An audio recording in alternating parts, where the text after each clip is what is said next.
Game plan ఏంటంటే exit polls వంక చూపించి ఆమ్ ఆద్మీ పార్టీ ఎవరైతే క్యాండిడేట్స్ ఉంటారో వాళ్ళని మోరల్గా డౌన్ చేసి ఏదన్నా ఈ హార్స్ ట్రేడింగ్ ఆల్రెడీ వాళ్ళు ట్రై చేస్తున్నారు కదా, అది కూడా వీలైనంత మంది ఎక్కువ మందిని చేస్తే. నిజంగానే బీజేపీ ఆ పని చేసిందా?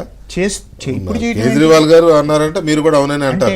వెంకటకృష్ణ గారు, నేను ఎందుకు మీ అంతరాత్మని అడగండి, బీజేపీ ఏ రాష్ట్రంలో చేయలేదు. నేను అనేది ఆల్రెడీ 15 కోట్లు ఇస్తామని చెప్పి మా వాళ్ళకి ఫోన్లు చేస్తున్నారు, మంత్రి పదవులు ఇస్తామని ఆశ పెడుతున్నారని కేజ్రీవాల్ ఆరోపించారు. ఎందుకు చేస్తున్నారంటే ఇప్పుడు ఇది ఫైట్ టైట్ గా ఉంది కాబట్టి ఏదన్నా అటు ఇటు నెక్లా వదినా కూడా ఇప్పుడు మోరల్గా ఎగ్జిట్ పోల్స్ అవి చూపించి వాళ్ళని ఏదో ప్రలోభ పెట్టి తీసుకుంటే యాంటీ డిఫెక్షన్ కింద కూడా రాకుండా ఉండటానికి ఆ ఫ్రేమ్వర్క్లో వాళ్ళు అంతమందిని వాళ్ళు పర్చేజ్ చేయడం ట్రై చేస్తున్నారు. అందులో డౌట్ ఏముంది?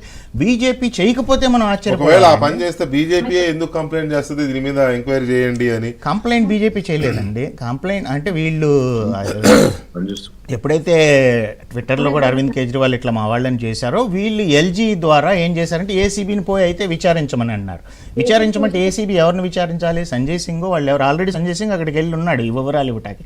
వాళ్ళు వచ్చేసి ఒక డ్రామా మళ్ళీ అరవింద్ కేజ్రీవాల్ ఇంటి ముందు, మాజీ ముఖ్యమంత్రి ఇంటి ముందు ఏసీబీ వచ్చి వితౌట్ ఎనీ ఇంటిమేషన్, ఆయన 10 years నుంచి ముఖ్యమంత్రిగా ఉన్న వ్యక్తి ఇంటికి వితౌట్ ఇంటిమేషన్ ఎలా వస్తారండి ఏసీబీ పీపుల్? వాళ్ళు ఇంటికి రావడం పెద్ద విచిత్రం. అరెస్ట్ కూడా ఇంట్లోకి వచ్చే చేశారు కదా. అదే అవన్నీ చూస్తున్నారు కదా సార్, ఇండియన్ ప్రజానీకం అంతా చూస్తున్నారు కదా బీజేపీ చేస్తున్న వ్యవహారాలన్నీ. నా పాయింట్ కూడా అదే, ఇండియన్ ప్రజానీకం కాసేపు పక్కన పెడదాం. ఢిల్లీ ప్రజలు చూశారు కదా మొత్తం ఎపిసోడ్, ఈ హై డ్రామాస్ అన్ని చూశారు కదా. ఢిల్లీ ప్రజలు ఎలా రియాక్ట్ అయ్యారు అనేది ఇప్పుడు మనం ఎన్నికల్లో ఎలా ఉండబోతుందని చూడాలి. రైట్, రఘు గారు గుడ్ మార్నింగ్.